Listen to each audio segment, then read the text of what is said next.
Good morning, friends. I welcome you on my YouTube channel UGC Net Concepts. Friends, I hope you all are well. In the series of UGC Net June 2022, we were covering the Western political thinker. And in the series of Western political thinker, today we will cover Thomas Hobbes. We will try to learn about Thomas Hobbes and his political view, political theory, his famous work. Before starting the today's lecture, I will request to you people that if you found that the topic covered by me are of quality content, please share it, like it, and subscribe my channel and comment it and let me know what problem you are facing and share it with your friends so that they can also take advantage from this. Friends, coming on the main topic, today's lecture is Thomas Hobbes. Thomas Hobbes is a very important political thinker. He was from England, UK. Friends, at the time of his birth, two important things were happening. जब वो पैदा हुआ तो दो important जो घटनाएं हो रही थी उस टाइम इंग्लैंड के अंदर, एक इंग्लिश सिविल वॉर चल रहा था एंड सेकंड साइंटिफिक रेवोल्यूशन हो रही थी. फ्रेंड, इसी को देखते हुए उसके सामने जब वो after is complete of his study तो उसने फील किया कि दो चैलेंज हैं. एक one was there was absence of peace and stability in England. He need to scientifically observe the society and politics. His approach toward the politics is scientific. वो चाह रहा था कि जो स्टेबिलिटी है सोसाइटी के अंदर, जो अनस्टेबिलिटी है, वो उसको साइंटिफिकली रिजोल्व करेगा. And he want to apply the scientific method in the politics and governments.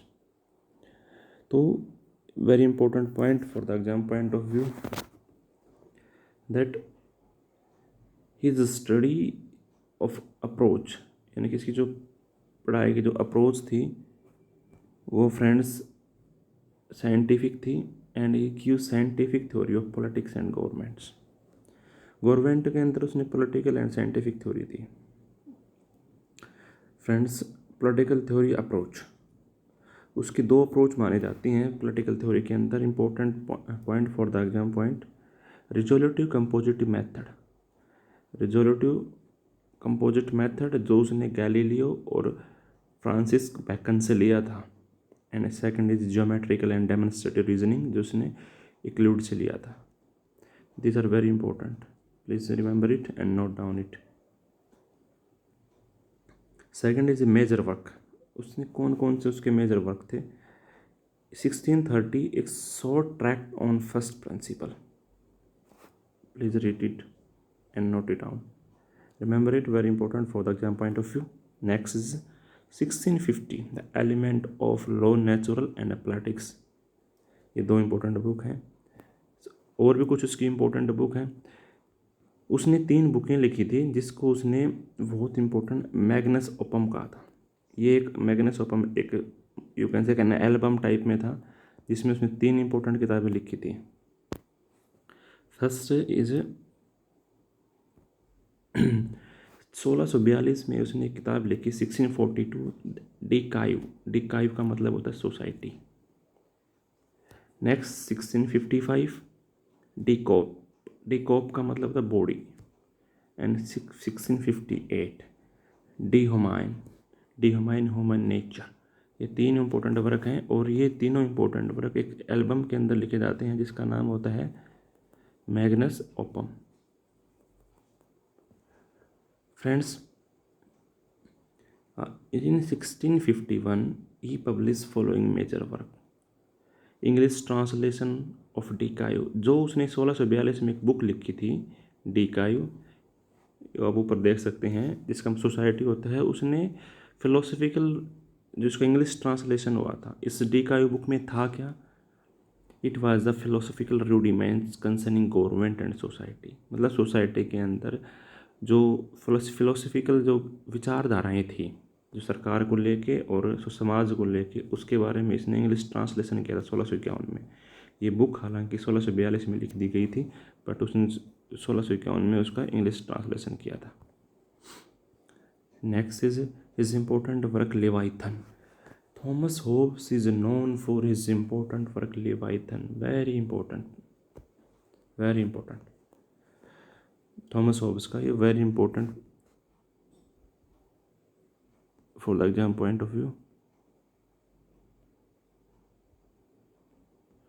The next is his analysis of English Civil War, BAMOS। English civil war चल रहा था एंड इंग्लिश सिविल वॉर ने उसके ऊपर बहुत effect डाला था, तो उसके ऊपर इसने एक इम्पोर्टेंट एनालिसिस की थी इसका, जिसका जिक्र उसने एक बुक में किया था, बैमो में। Friends, to understand the society को समझाने के लिए he focus on individual life. वो मतलब he want to understand the living standard of individual. तो उसने सोसाइटी को समझा एंड सोसाइटी को उसने समझने के लिए, इंडिविजुअल समझने के लिए सोसाइटी को समझा, और सोसाइटी को उसने पहले ब्रेक किया। सोसाइटी को ब्रेक करने के बाद उसने इंडिविजुअल को के ऊपर उसने फोकस किया। He break society and do analyze on individual level. Hobbes is considered as a proto-liberal, very important point for the exam point of view. What is proto-liberal? Proto-liberal are the thinkers that they are not fully liberal. They have some two type of the proto-liberals.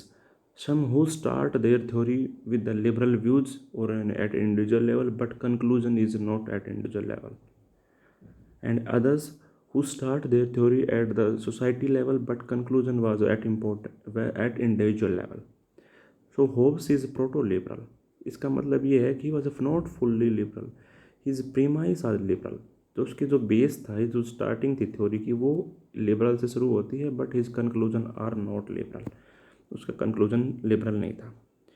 वो क्या कहता था? According to the Thomas Hobbes theory, society made from individual, एक अकेले इंसान से बनी हुई है, and human body is a complex machine.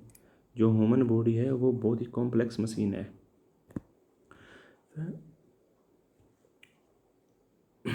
उसने बताया कि man work of human body is stimulus और रिस्पॉन्स। जो मैन काम क्या है? ह्यूमन बॉडी का रिस्पॉन्स करना होता है। और वो किस चीज़ के लिए रिस्पॉन्स करेगी? जो चीज़ अच्छी होगी उसको लाइक करेगी, जो चीज़ बुरी होगी उसको डिसलाइक करेगी। तो सम स्टिमुलस आर प्लेजरेबल। उसने कहा कि कुछ जो स्टिमुलस होते हैं ना वो प्लेजरेबल होते हैं, कुछ आर पेनफुल होते हैं। स्टिमुलस दो टाइप के होते हैं, pleasurable and the painful.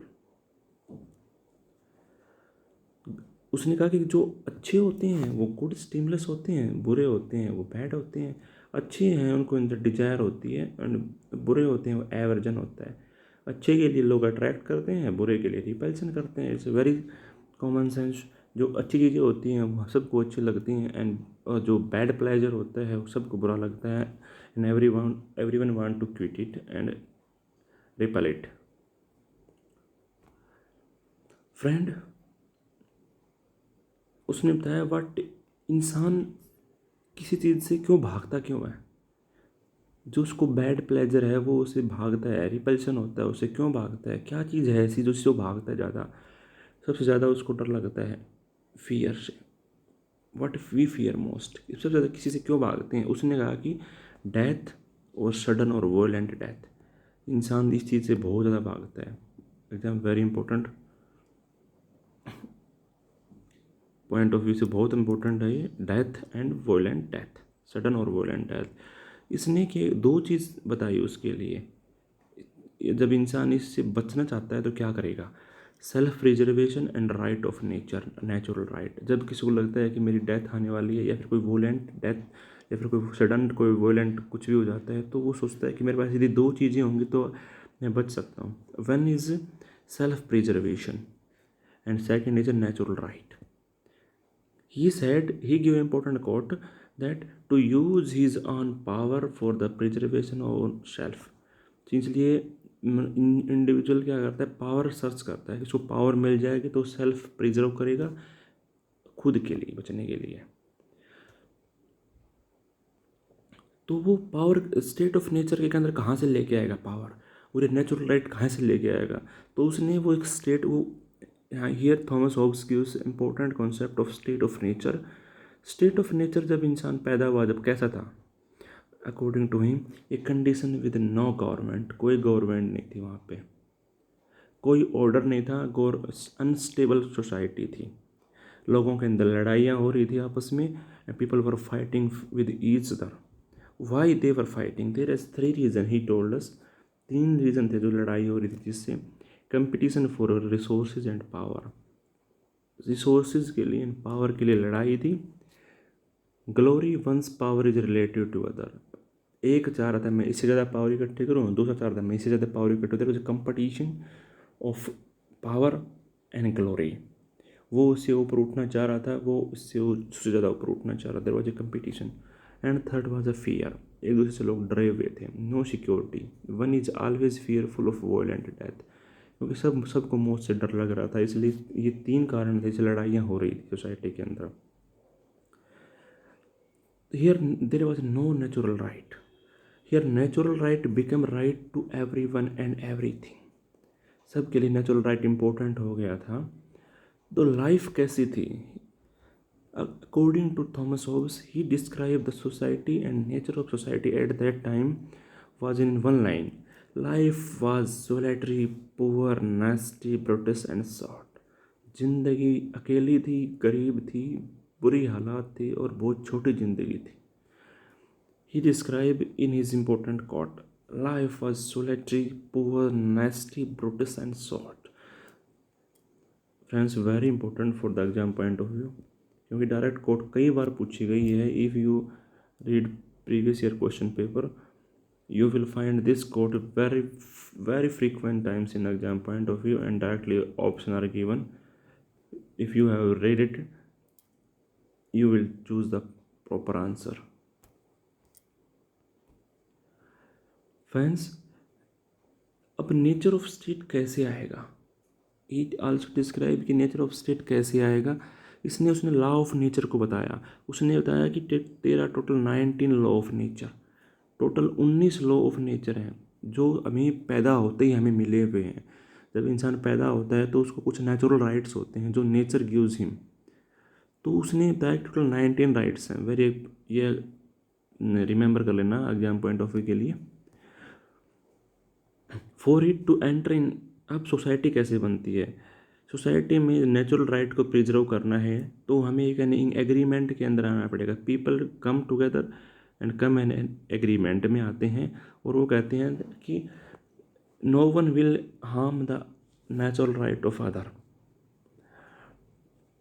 Agreement ये बन जाएगा एक बार तो टूटेगा नहीं। Society was created by the way of natural social contract. एक सोसाइटी एक सोशल कॉन्ट्रैक्ट के थ्रू बनती है, या सोसाइटी किसी ने बनाई नहीं होती है। लोग अपनी ऑन रिक्वायरमेंट पे इकट्ठे होते हैं अपने नेचुरल राइट को सेव करने के लिए, और इन एग्रीमेंट बनाते हैं कि एक आदमी दूसरे आदमी के नेचुरल राइट को हार्म नहीं करेगा। Society is created by an agreement but now we enforce the agreement.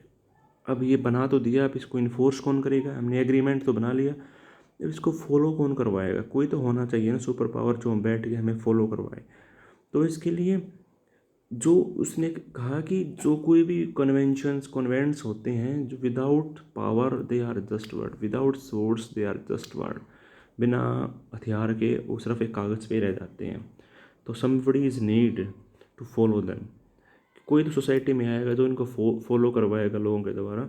तो इस sovereign is appointed through a contract. इस एक कॉन्ट्रैक्ट होता है लोगों के बीच में और एक सोवरन के बीच में। उस सोवरन को चुना जाता है कि आप है ना ये नेचुरल राइट सोसाइटी के अंदर फॉलो करवाओगे। How he will follow? तो उसके लिए 3 कंडीशंस उसके लिए है कि लोग people surrender their right to everything to sovereign. लोग कहते हैं कि हम अपना सारा अधिकार आपको देते हैं सोवरन को कि आप हमारे नेचुरल राइट को सेव करो।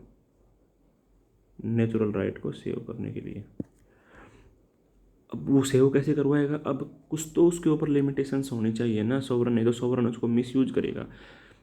लोगों ने जब कॉन्ट्रैक्ट साइन हुआ तब सोवरन को बोला कि तुम लोगों के अधिकारों को बचाओगे पहले।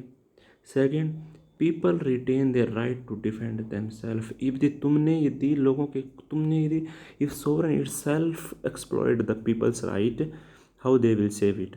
तो ये अधिकार लोगों ने अपने पास रखा। दिस फ्रेंड्स एक इंपॉर्टेंट क्वेश्चन बनता है यहाँ से, एक क्वेश्चन पूछ लिया जाएगा कि क्या पीपल ने लोगों ने सारे अधिकार सोवरेन को दे दिए थे? No friends, their one right was preserved with people. It was a retain to right to defend themselves. इस important right and जो लोगों ने अपने पास रखा था, ये इसलिए रखा था कि हो सकता है कि कल को सोवरेन अपनी मोनोपोली करे एंड वो डिक्टेटर ना बन जाए, इसलिए उन्होंने वो अधिकार अपने पास रखा। यदि sovereign itself exploited the natural right of people, then people retain their natural right to defend themselves. And third, यदि सोवरन इसी वॉर में हार जाता है, if he lose the war people will not obey him, because यदि वो खुद ही हार गया तो how can he save the others. तो इसलिए वो दूसरों को नहीं बचा पाएगा। तो लोगों ने कहा कि यदि तुम ये 3 काम करने तुमको, यदि तुम यदि वार में हार गए तो हम आपको फॉलो नहीं करेंगे। यदि हम आप हमारे को ही हमारे राइट को यदि आप एक्सप्लोर करोगे तो भी हम फॉलो नहीं करेंगे आपको। अरे आप हमें पीपल को बचा नहीं पाओगे तो भी फॉलो नहीं करेंगे आपको। There are some power Power of sovereign is absolute and unlimited. Friends, very important. Sovereign is not a party to contract, he is out of the contract. Again, question asked from this line. There are 2 questions can be asked from this total 2 lines. Was the power of sovereign is limited? No. Power is unlimited and absolute. Second question is, sovereign is not a party. Question can be asked, was the sovereign is a party of contract? No, sovereign is not the party of contract, it is outside the contract. Friends, this is for today. Thomas Hobbes is over here, and for the exam point of view, this is enough. Friends, if you read through this topic and these notes only, I'm sure you that you will cover 100% question that are asked in exam. Very important इसमें क्या है कि सिर्फ आपसे books पूछी जाएंगी, उनकी books कौन सी हैं। तो friends, very important books, again I am repeating, 1630 में short tract on first principle, 1615 the element of love natural and the politics, and 1642 में De Cive society, 1655 De Corpore and 1658 De Homine natural society. Friends, ये इतना ही है इसके लिए। And friends, please comment in the comment section and let me know what problem you are facing. यदि आपको लगता है कि नोट्स में थोड़ा दिखने में प्रॉब्लम हो रही है, फ्रेंड्स मुझे नहीं पता था, आप कमेंट नहीं करोगे, how I came to know. Friends, इसमें बताओ मुझे क्या करना है, let me improve myself. यदि आपको स्पीड ज़्यादा लगती है, आपको स्पीड कम लगती है, आपको आवाज़ नहीं आ रही है, आपको क्या प्रॉब्लम हो रही है, आपको हिंदी और इंग्लिश में ट्रांसलेशन ज़्यादा अच्छा नहीं हो रहा है, तो late me no in the comment section. Friends, if you feel this content is of quality, and let me praise my hard work. Thank you friends, it's today, and have a nice day.